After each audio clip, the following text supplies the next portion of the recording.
សួស្តីអ្នកទាំងអស់គ្នាស្វាគមន៍មកកាន់ Channel ខ្សែជីវិតថ្ងៃនេះយើងនឹងនិយាយអំពីប្រធានបទដែលមនុស្សជាច្រើនចាប់អារម្មណ៍ជាពិសេសអ្នកដែលចង់មានស្បែកស្អាតគឺអាហារសម្រាប់ស្បែកស្អាតមនុស្សជាច្រើនផ្ដោតលើការថែស្បែកពីខាងក្រៅដូចជាក្រែមឬផលិតផលផ្សេងៗប៉ុន្តែពិតប្រាកដស្បែកស្អាតចាប់ផ្ដើមពីអ្វីដែលយើងញ៉ាំ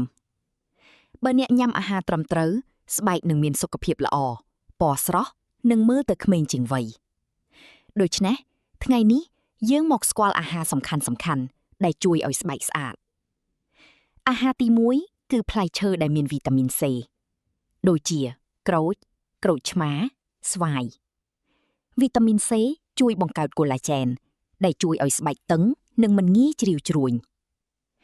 អាហារទី2គឺបន្លែពណ៌បៃតងដូចជាបន្លែស្លឹកបៃតងប្រូកូលីវាមានសារធាតុប្រឆាំងអុកស៊ីតកម្មជួយការពារស្បែកពីការខូចខាតអាហារទី3គឺត្រី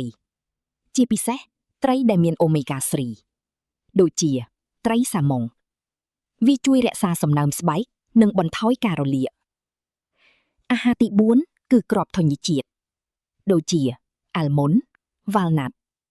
វាមានវីតាមីន Eជួយការពារស្បែកពីពន្លឺថ្ងៃអាហារទី5គឺទឹកទោះបីមិនមែនជាអាហារតែសំខាន់ណាស់ការផឹកទឹកគ្រប់គ្រាន់ជួយឲ្យស្បែកមានសំណើមនិងមើលទៅស្រស់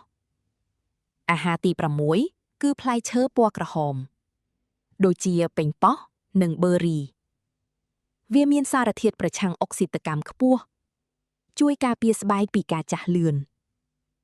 អាហារទី7គឺស៊ុតមានប្រូតេអ៊ីនដែលជួយសម្រាប់ការជួសជុលស្បែកឥឡូវនេះសំណួរមកវិញតើយើងគួរធ្វើដូចម្តេចដើម្បីមានស្បែកស្អាតញ៉ាំអាហារសមតុល្យផឹកទឹកឲ្យគ្រប់គ្រាន់ជៀសវាងអាហារផ្អែមនិងខ្លាញ់ច្រើនគេងឲ្យគ្រប់ស្បែកស្អាតមិនមែនមកពីផលិតផលតែប៉ុណ្ណោះវាមកពីការថែរក្សាពីខាងក្នុងផងដែរសរុបវិញអាហារដែលយើងញ៉ាំមានឥទ្ធិពលលើស្បែកយ៉ាងខ្លាំងបើយើងជ្រើសរើសអាហារដែលមានប្រយោជន៍យើងអាចមានស្បែកស្អាតដោយធម្មជាតិបើអ្នកចូលចិត្តវីដេអូនេះកុំភ្លេច like share និង subscribe channel ខ្សែជីវិតសូមអរគុណ